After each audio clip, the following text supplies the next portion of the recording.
It's the same old theme since 19. Don't touch my truck.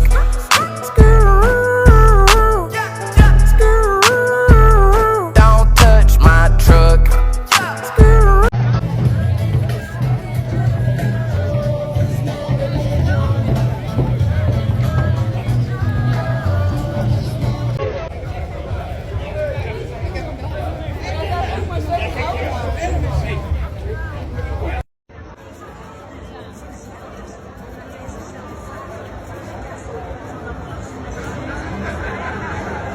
Nou, Rutte, maak je bos maar nat.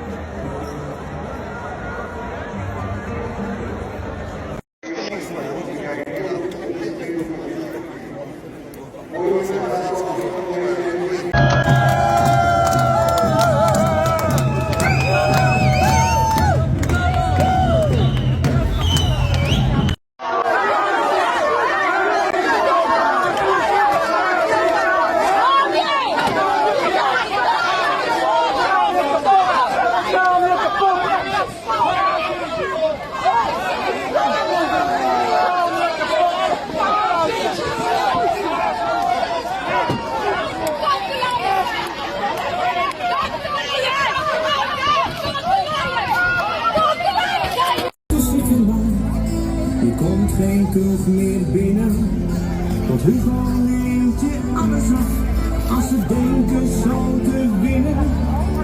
Want waar je maar feesten mag, zonder prik is dat niet veilig. Mensen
Lieve mensen, bent u nog een beetje strijdlustig?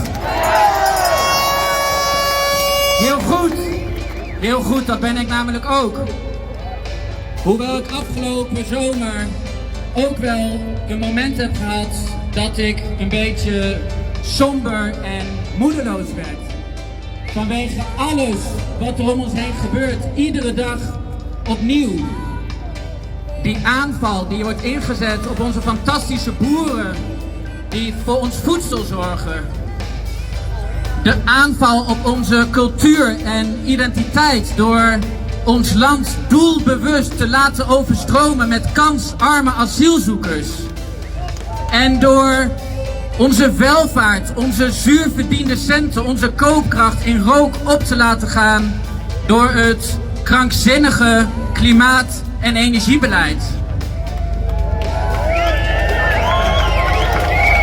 Maar vooral door de achterloosheid van nog steeds heel veel Nederlanders die de leugens blijven slikken voor zoete koek.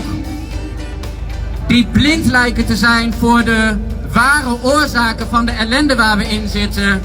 Omdat ze te druk zijn met de vraag of ze wel wifi hebben en of er wel leuke series op Netflix staan. Maar vandaag, lieve mensen, vandaag geeft me weer zoveel energie, zo'n goed gevoel. Want ondanks dat op dit moment Max Verstappen de Grand Prix van Zandvoort aan het rijden is en ondanks de torenhoge brandstofprijzen bent u toch weer met duizenden naar Amsterdam gekomen om op te komen voor uw vrijheid en uw richting.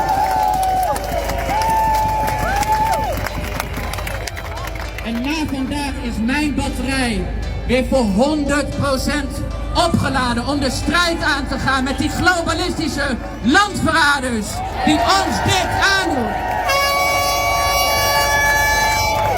We hebben heel erg behoefte om te zeggen dat we in een crisis zitten en dat alles zo slecht is. Maar we zijn juist in mijn ogen onderweg naar een overgang, naar een periode waarin de burger inderdaad meer weer kiest voor zijn eigen rechten en gaat vechten voor zijn belangen, weet je wel, in plaats van dat we het uit handen geven. Want dat is wat we de hele tijd gedaan hebben, de laatste 100 jaar, zeg maar. Dus echt, ze willen een great reset, nou die kunnen ze krijgen. Ja, precies. Maar dan in positieve Maar niet op de manier zoals zij het willen. Precies, niet zoals zij het willen. Dus meer soevereiniteit voor de burger. En we gaan gewoon vechten voor onze eigen rechten, weet je wel.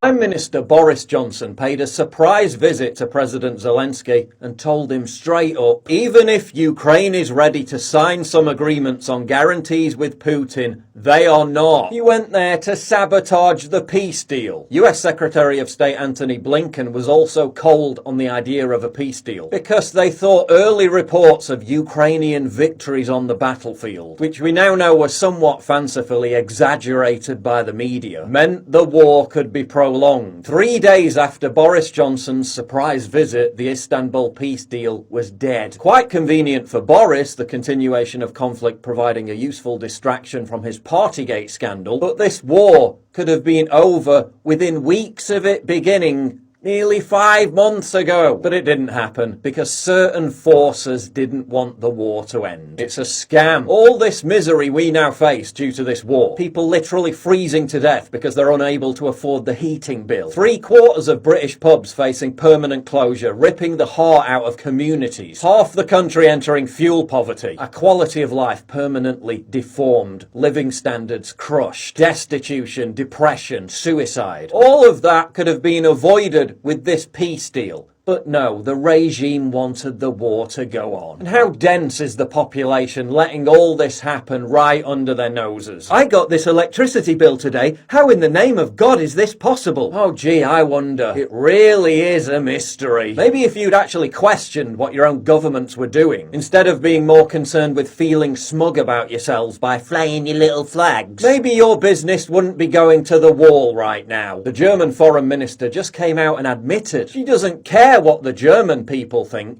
You know, the very people she's supposed to represent. She's going to support the current thing, whatever happens. But if I give the promise to people in Ukraine, we stand with you as long as you need us, then I want to deliver. No matter what my German voters think, but I want to deliver to the people of Ukraine. Yeah, grannies freezing to death is apparently a price worth paying to maintain the liberal world order. No matter what my German voters think. The social fabric of society being ripped apart at the seams is apparently a minor piece of collateral damage to prolong a war 1,000 miles away. No matter what my German voters think. Let's take a brief pause there so I can tell you about the sponsor of this video. It's no exaggeration to say that things are getting scary out there. The Biden administration has already printed more money in the past 2 years than the previous 100 years combined. The national debt just hit a record $30 trillion. And inflation is the highest we've seen since 1982. If you have retirement savings, your money could be at serious risk. They're basically burning your cash, torching your family's financial future. Are you going to let them destroy everything you've worked for? Or are you just going to sit back and become a victim of the deliberate decimation of your living standards? Are you just going to submit